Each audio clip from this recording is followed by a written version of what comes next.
पहले जब पृथ्वी का जन्म हुआ तो यह एक खतरनाक बिना जीवन वाली जगह थी। कोई महासागर, कोई हरियाली और न ही कोई सांस लेने योग्य वायुमंडल था। पृथ्वी पर लावा का प्रवाह और हवा में जहरीली गैसें थीं। अब जब हम जिंदगी की उत्पत्ति को समझना चाहते हैं तो हमें यह समझना जरूरी है कि सबसे पहले जिंदगी के लिए जरूरी तत्व इस ग्रह पर कैसे आए। रसायन विज्ञान के हिसाब से जिंदगी के लिए जरूरी बिल्डिंग ब्लॉक्स, जिन्हें हम अमीनो एसिड कहते हैं, स्पेस से आए। ये उल्कापिंड और धूमकेतु के साथ पृथ्वी पर आए थे। आज तक वैज्ञानिकों का मानना है कि सबसे पहले पानी और ऑर्गेनिक मॉलिक्यूल्स को स्पेस से लेकर पृथ्वी पर भेजा गया था। 1953 में स्टैनली मिलर और हैरोल्ड यूरे ने एक प्रयोग किया जिसमें उन्होंने पुरानी पृथ्वी की स्थितियों को फिर से बनाने की कोशिश की। उन्होंने मीथेन, अमोनिया और हाइड्रोजन को एक फ्लास्क में डाला और उसमें विद्युत स्पार्क्स डालकर बिजली जैसी स्थितियां बनाई और फिर एक झटका लगा। कुछ ही दिनों में अमीनो एसिड्स बन गए। यही वो मॉलिक्यूल्स हैं जो जिंदगी के बुनियादी निर्माण तत्व होते हैं। यह प्रयोग साबित करता है कि जिंदगी का उत्पत्ति किसी सुपरनेचुरल ताकत से नहीं बल्कि प्राकृतिक प्रक्रियाओं से हुआ था। तो क्या यह प्रकृति की योजना थी या फिर यह सब सिर्फ एक ब्रह्मांडीय दुर्घटना थी? यह अब तक सभी के लिए एक बड़ा रहस्य है।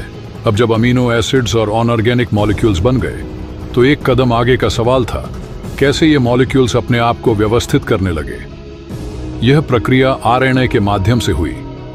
आरएनए एक ऐसा मॉलिक्यूल है जो अपने आप को दोहरा सकता है और इस तरह से यह जिंदगी का पहला कदम बन गया। और यह सब कुछ गहरे महासागर के वेंट्स में हो रहा था, जहां खनिजों से भरपूर और गर्म पानी निकलता था। यह जगह अपनी तरह की एक प्राकृतिक प्रयोगशाला थी, जहां सभी रासायनिक प्रतिक्रियाएं आसानी से हो सकती थीं। तो जब पहली बार जिंदगी शुरू हुई थी तब वह साधारण एक कोशिकीय जीव थे, जो दुनिया के सबसे पुराने रूप थे। ये सूक्ष्म जीव ऑक्सीजन के बिना जीवित रह सकते थे, लेकिन जब प्रकाश संश्लेषण, फोटोसिंथेसिस शुरू हुआ तो धीरे धीरे ऑक्सीजन का स्तर बढ़ने लगा और यह वातावरण विकसित होने लगा। विकास की प्रक्रिया फिर शुरू हो गई। जब ऑक्सीजन की वजह से वातावरण में बदलाव आया तो बहुकोशिकीय जीव विकसित होने लगे। यह सब कुछ लगभग 1.5 बिलियन साल बाद हुआ। पहले साधारण बैक्टीरिया, फिर फंगी, पौधे, जानवर, सब कुछ विकसित हुआ। फिर इंसान भी आए, होमो सैपियंस, जो आज के जटिल जीवन का एक महत्वपूर्ण हिस्सा है। लेकिन यह सवाल अब भी सबसे महत्वपूर्ण है, क्या हम अकेले हैं?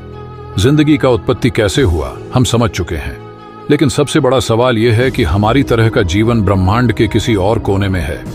नासा और दूसरी स्पेस एजेंसियां अब तक एक्सोप्लैनेट्स की खोज में लगी हैं और एलियन जीवन के संभावित अस्तित्व का पता लगाने की कोशिश कर रही है। क्या हमारी तरह का जीवन कहीं और भी मौजूद है? क्या हमारे पास इस सवाल का कोई जवाब है?